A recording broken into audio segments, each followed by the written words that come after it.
It looks like the Walt Disney Company is moving some significant assets to Vancouver, Canada, in the way of a new Disney animation studio. Why?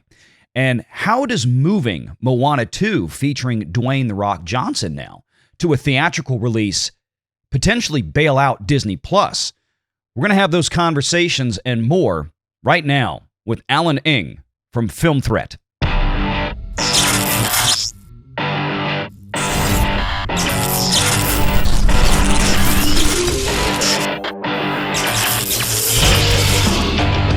Renegade Online.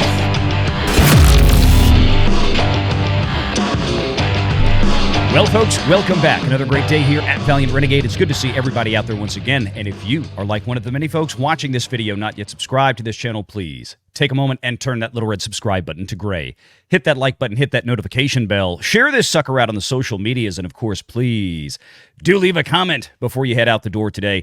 Make sure to join us every Sunday afternoon at 6 p.m. Eastern right here on Valliant Renegade for the live show. And joining me today from Film Threat is Mr. Alan Ng. Alan, how you doing? Good. How you doing, Valliant?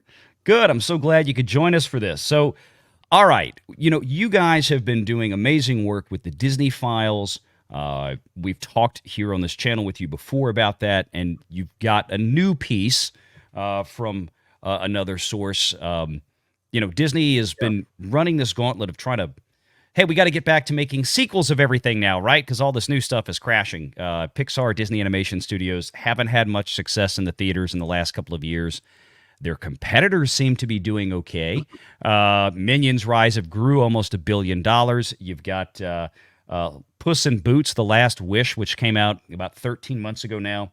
17 days in the theater exclusively, and then on to streaming. The movie still did almost, I think, $500 million in global box office with a very small budget compared to Disney pieces. And that's something we need to discuss because that's part of this story too, isn't it?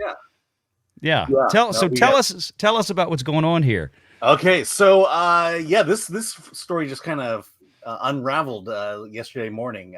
Disney had announced that they were going ahead turning the Moana television series that was meant for Disney Plus into a full feature, and they made that announcement a day after the earnings call. And it's a typical announcement. And then a contact of ours directed us to an Instagram post from Malcolm Pierce, who is the artistic director at Walt Disney Animation, Vancouver, British Columbia. Yeah. Look, they announced this 2 years ago or 4 years ago, but we didn't know. No one's ever talked about it. But there is a Disney animation studio in Vancouver, and they are working on Moana 2, which was never mentioned in the original Disney press release. In fact, the only way we knew about this was from this Instagram post that Vancouver is going to be the main lead for Moana 2. Yeah, and that's an interesting piece in and of itself. Now, Moana, the original Moana, was something that Bob Iger talked about during the earnings call that we covered live on Wednesday. And thank you again to 6,500 of you at peak in that live chat watching us cover that earnings call. 30,000 of you watched by the time we closed the stream. It was incredible. But if you guys remember out there, and if Alan, if you might have heard this, I mean, Bob Iger talked a lot about that first Moana movie because it was such a big hit on Disney Plus. It was the most watched movie, not television series, but movie that was on the streaming service, or he may have even said of any streaming service during that calendar year, fiscal year, however they measured it. So kids tend to, they watch things on Disney Plus. They watch them 100 times. Parents use them as a babysitting device a lot of times. So it seems no surprise they wanted to go back and make a sequel to that, push something into production because the kids were watching the first one that much. Hey, let's give them something fresh. But like you said, I think it was intended as a Disney Plus series. Yeah, and it's par for the course. This certainly could have been going on at that time. Famously Atlantis, there was a TV show in production just while the movie came out, and of course the movie failed, so they had to pivot. Lilo and Stitch was the same way. I know people who were working on the television series long before the movie ever came out. So It's not uncommon to say, "Hey, we're doing the Moana live action. Let's do a Moana television series or cartoon series to kind of gain some synergy there." That's pretty common. But the gears shifted, right? So now we're talking about not a television show. Now we're talking about what might be a theatrical release, from what it seems. Yes. And in addition to that, tell folks out there, remind folks out there, what's the big deal with all of a sudden doing the animation for this? And we got to talk about the timeline they seem to be pushing this animation, because we heard this before. You reported it. You broke it with Wish, if I'm not mistaken. It seems like they're trying to accelerate the timeline. So what's the big deal about doing this in Vancouver as opposed to the traditional Disney animation studios? Yes. Okay. So let's first state this is conjecture. Sure. We're just kind of putting pieces together. We could be wrong. And the dice will roll and we'll see where we land. But Wish, there's an issue with Wish where literally the production of that film from an animation standpoint began in January of last year. So just 13 months ago. And because it was the Disney 100th, film, there's a hard deadline, which was July. So we think that the best guess is that they had 7 months to animate Wish. Some say it was faster than that. And it also seemed like that maybe that the executives at Disney Animation are not happy with the current situation of Disney Animation in terms of factions being brewed within the animators, maybe some toxic work environments, and that weirdly enough, there's a studio out in Vancouver that they gave to some of their more trustworthy animators, sent them up there, and they built a team from the Vancouver area. And it seems from the stories I'm hearing is that the environment in Vancouver is actually pretty good, pretty nice, and people like working there. And I don't know if you want to get into the all hands meeting that occurred yesterday. Yeah, please. So at Disney Animation in Burbank, they had an all hands meeting. And let's just say the cynic in all of us thought that it was going to be an announcement of layoffs. No, that wasn't it. What had happened is this Instagram post went out, and it's from Malcolm Pierce, and he describes how proud he is to be part of the new studio out in Vancouver, and how the team has grown to 400 team members. 400 is a very significant number. That's a big, that's a big studio. Yeah, and from what we were told about that all hands meeting, it was Disney executives notifying the staff in Burbank that yes, the Vancouver studio has 400 employees. Yeah, I have a feeling that there were some folks that in California, I guess, would have been none too happy.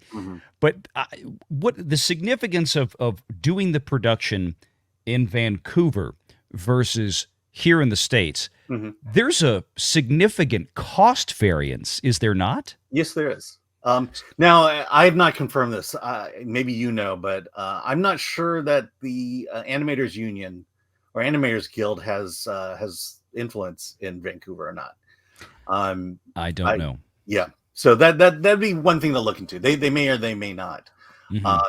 But if they don't, that's pretty significant. Yeah, I know, and you and I have had this conversation before, maybe on a live show, but talking about how Disney's competitors, like Universal, for example, who owns DreamWorks and Illumination, they left Illumination alone. That's in France. So when we get Illumination titles like Minions, or you got Despicable Me 4 coming out this summer, which is probably in Migration. I mean, Migration's a great example. I think it maybe finished out. It did a little bit better. I think it had a better leg out than we anticipated, but I think it was still around 200 to 250 million the last time I looked. And the reviews have been very, not the greatest. Yeah, not bad. So it's not like they have a legit hit in terms of a great story, but box office hit definitely.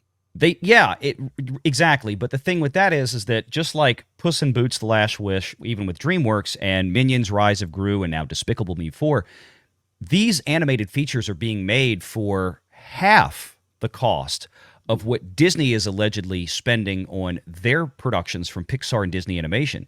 Even Wish was a $200 million capital investment for Disney, whereas Minions: Rise of Gru is $100 million. Puss in Boots: The Last Wish, I think was even maybe a little bit less, or maybe I have that backwards. But I mean, we've seen some very inexpensive ones. Super Mario Brothers, the movie that came out last year, almost right at 10 months ago now, I guess it was, about $100 million.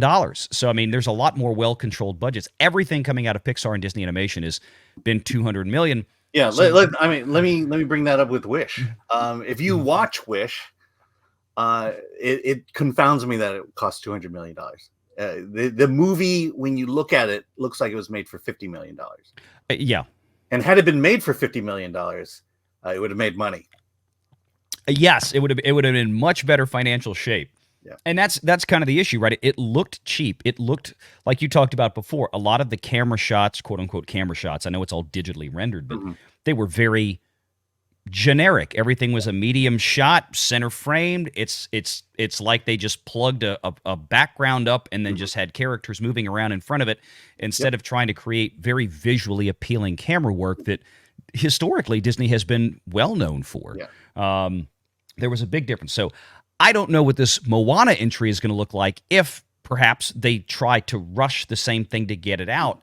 But it's interesting because if they can cut the cost by moving this to Vancouver, and instead of a $200 million expense, they can make it for even 150 or 125 or maybe even 100, who knows? One would think this is why Disney is trying to make these moves, because one of the things that Iger has talked about, and even when Chapek was still there, was trying to cut budgets, cut content spending, cut production costs. They're trying to fulfill this. First, it was $5.5 billion. Now they've extended that recently to now they want to have $7.5 billion cumulatively in cuts between now and the end of this fiscal year on September 30th. I thought about this last night or this morning when I saw this Moana stuff starting to fall into place. First of all, okay, they're talking to Dwayne Johnson now, it seems, or at least that's the rumor, which would make sense. Yeah. Dwayne Johnson probably would not engage with a bit part in a TV show. Right. But if it goes to a theatrical release, he's going to be in, and they're going to have to pay him for it.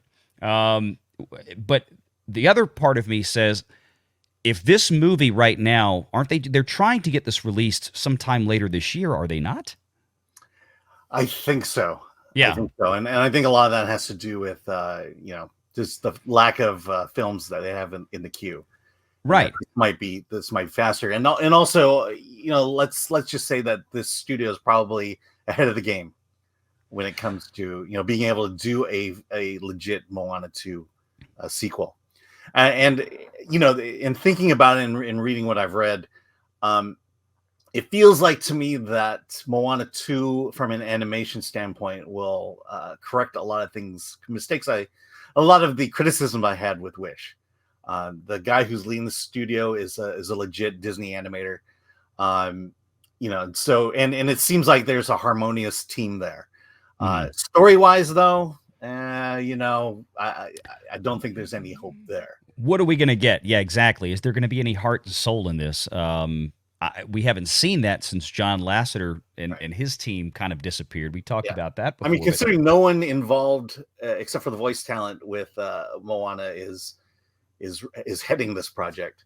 Yeah. So is Lin-Manuel Miranda. I mean, I don't know who. I should have looked up who the two composers are, but they're not Lin-Manuel Miranda, that's for sure. Yeah. Well, it's going to be interesting to see how that turns out. But one of the things that strikes me is that if they're rushing to get this out by the end of the year, then okay, we're already under a crunch.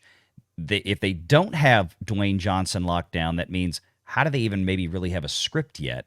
I wonder how far along in this process they really are. Are they going to have to like back up to add his character? I have no Yeah. idea. Well, if they But do what they did with Atlantis, mhm, they'll take some episodes and turn mhm. that into a feature. Um, That's what it seems like. If they were originally planning for this to go to Disney Plus and get this out.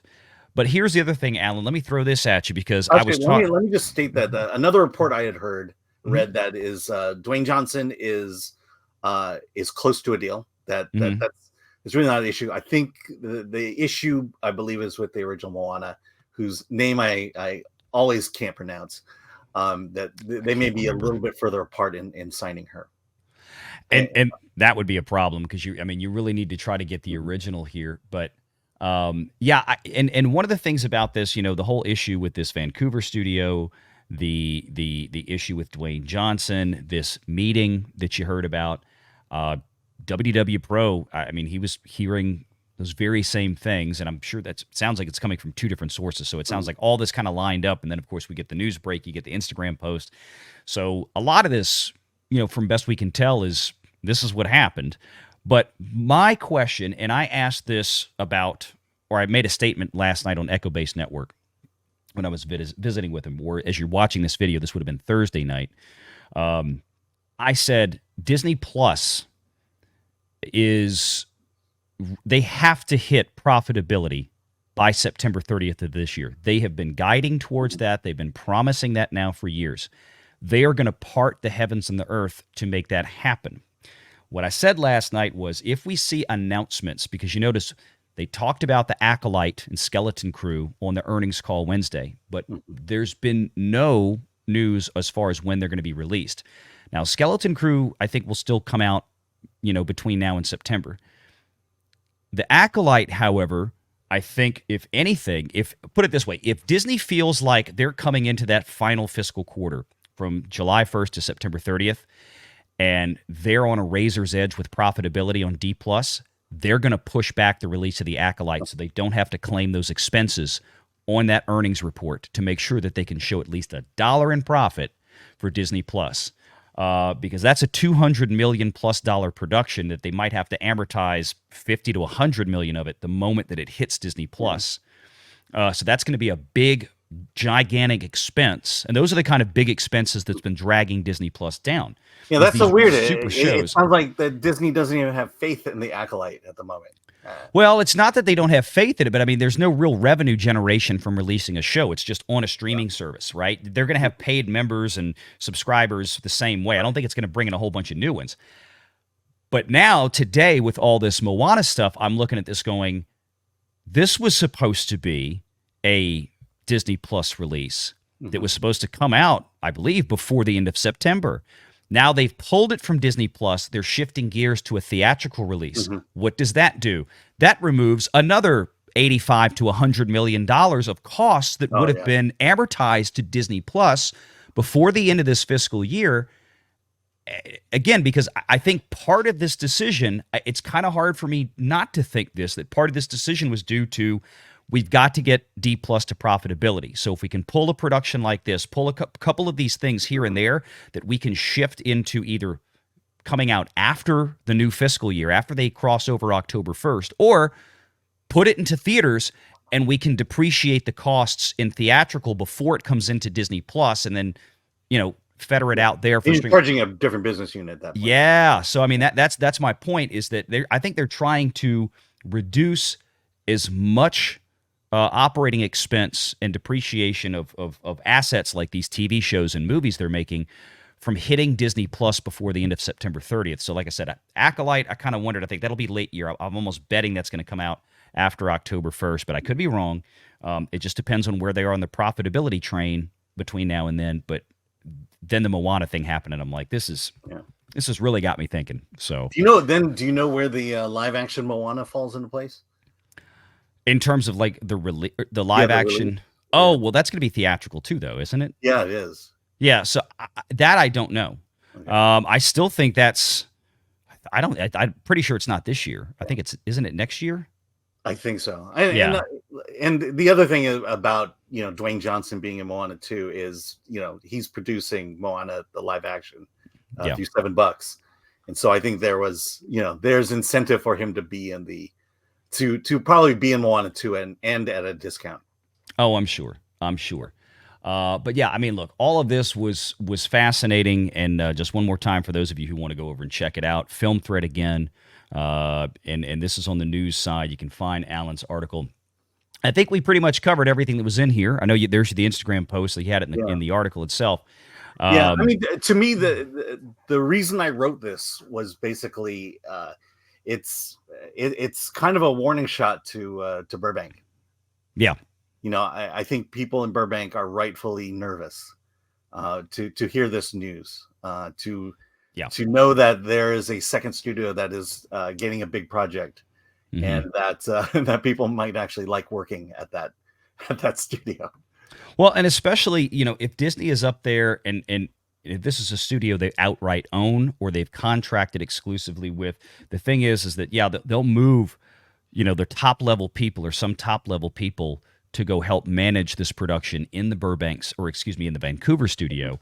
But most of the rank and file employees there, I'm going to imagine, are native from Canada. So that's going to afford Disney, I would presume, a lot of additional tax credits and incentives for doing that as a foreign business, and possibly. And then, like you said, I don't know what the unions in terms of their reach have, but I mean, this is why a lot of other film studios are filming things not in the U.S. Yeah. Let me just, the one thing we're showing in the D files here, especially about Disney Animation, is that it's not just Disney; it's all the other studios in Hollywood. Right. I hate to say it, I think one of the conclusions I'm coming to is that the animation industry in Hollywood is dead, or it's dying. It's on its last breath, and the studio executives have two options: overseas and AI. And we're seeing the first shot at overseas with Vancouver. Technically not overseas, but it's that idea of get it out of the toxic American industry. And in a way, I hate to say it, but in a way, in terms of saving Walt's legacy in animation, they might have moved the body to Canada. Bring that cryo tank over there. Yeah.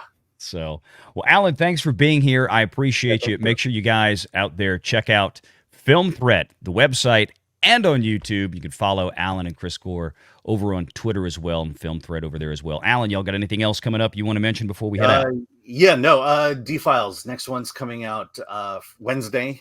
And excellent. The title is D-Files Part 3, Killer of Dreams. Ooh, I can't wait to read that one. We'll have to get together and talk. I'll actually be home Wednesday for that because it's the day after Mardi Gras, so we'll be home for Ash Wednesday. I'll make sure I check that one out as soon as it drops. We'll have to get together. It's a great read when you're hungover, so there you go. Oh, well, I won't be that bad. I want to be perfectly sober when I enjoy that article. Alan, thanks for being here. You're welcome, folks. Take care. Make sure you're subscribed to Valiant Renegade and join us every Sunday at 6 p.m. Eastern for the live show.